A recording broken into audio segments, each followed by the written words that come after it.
Next guest suggests that the AI race is entering a new phase, one focused less on how fast we can build AI and more on who controls it.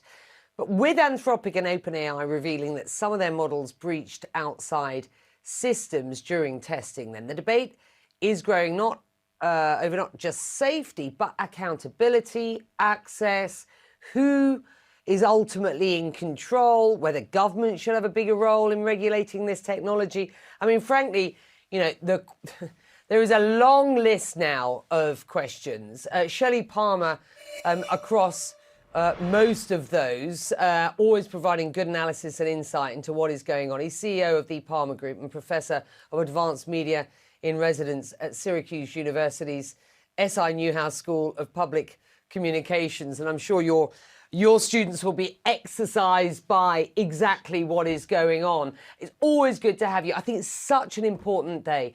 OpenAI says during a cybersecurity test, one of its AI agents designed to take actions on its own found a way outside its intended boundaries, was linked to unauthorized access at Hugging Face. That's a key platform where AI developers share models and research. You write this, quote, Shelly, the agent operated at machine speed, detection, attribution, telemetry review, and cross-company coordination operated at human speed. That gap was the control failure. That's quite dense and is, I guess, you know, what you're writing there designed for the real experts. I want you to step out for the more general, you know, viewer and consumer of AI out there watching CNN. What's going on and how concerned should we be at this point? So this is kind of important. I think everybody understands now there was a test that was done by OpenAI. The safety rules were turned off. It was in what's known as a sandbox, which is supposed to be a controlled environment. The AI, this is GPT-5.6 Sol, their latest model, was able to break out or escape the sandbox. It went on the public internet to go find some cheat codes from Hugging Face, which is, as you said, an organization that makes AI models available to engineers and the public. Now, people keep saying it went rogue, it did this, it did that. Let's be very clear here. We are now using AI in what's known as agentic workflows or agents. And an agent, the dictionary definition, something that is an agent, has agency. In other words, it works on your behalf. The way you program this particular kind of AI is you tell it a goal. You say, I want you to bring me the broomstick of the Wicked Witch of the West. I don't care how you do it. And it will try to accomplish that goal as best it can. It will look everywhere. It will do everything. This is a rewards-based algorithm. It's got a score it's got to make. It's just trying to accomplish the goal you've given it. And it will use all means available to it to accomplish that goal. Now, there are two problems with that. One, as a human being, you may give it a goal that you don't fully understand.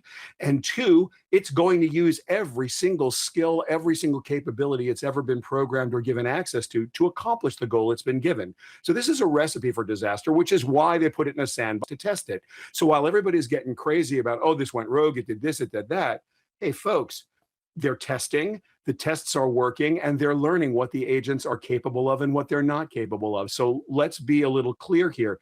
These are tests. The tests are working as designed, and no one should be surprised, because how arrogant are human beings to believe that they are faster than machines? Machines are very fast. They're not very smart, but they're very fast. And so they're going to do stuff faster than you expect, and they may do things that you have not fully comprehended or thought through because they work differently than we do. So this is a really good thing, not a really bad thing. And it's, you know, you can frame it as it went rogue. You can also frame it as, hey, we've just learned something about these agentic tools and we need to go repair that.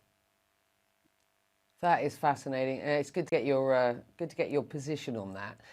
The artificial intelligence race entering a new phase, one focused less on how fast we can build AI and more on who controls it. That is your sort of the conceit of your argument or your pitch at present. Just explain where you think what your thinking is. So, you know, it's interesting when this happened. The last 6 weeks have been fascinating. You've had executive orders. You've got two different bills: the Frontier Act in the United States and the AI Kill Switch Act. We've had the G7 talk about it. You've had the Dario Amodei and the other CEOs of the AI companies go to the G7 and make a pitch to get regulated. So now we're not going to see consumers with access to the most capable models. Those are basically going to be reserved for the military and for governments. So we've always had gatekeepers. The frontier model builders themselves have kept gates and only let consumers or business partners have the models that they feel they want to commercialize. Now the governments are getting involved. The Trump administration's involved. They have an EO, an executive order that's about 6-8 weeks old, that says voluntarily you should give us a 30-day heads up before you release a model to the wild. So we're in a little bit of an interesting time where we as consumers and we as citizens, A, don't have access to the frontier, and B, we're not sure who's in control of those models right now. We don't know if it's the government, if it's the companies that are making them, or some combination of both. There's no transparency there, not yet anyway. It is a fascinating time. Always good to have you on. Thank you very much indeed. Shelly Palmer in the house, folks.